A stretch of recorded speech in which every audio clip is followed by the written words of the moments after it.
မှာပြီးရဲ့ကုံစုံလုံးချင်ဒါကကြာပွင့်ဆက်ပြမှာပေါ့နော်ဒါတစ်ထုပ်ကို9000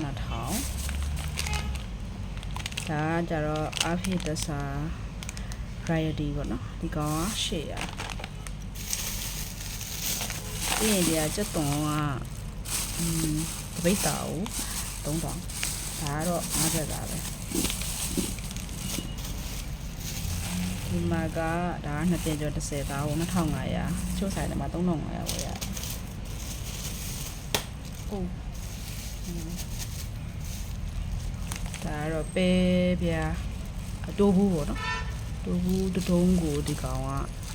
1500နော်ဒီကပဲပေါက900ဆိုတော့2000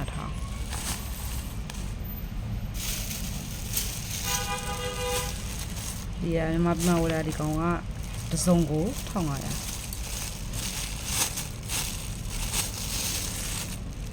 ဒီကောင်ကခရဲတစ်ချောင်းက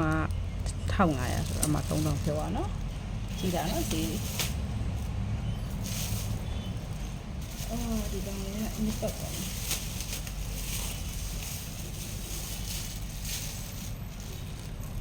ဒါကြတော့ပေဒီဒါ1000မို့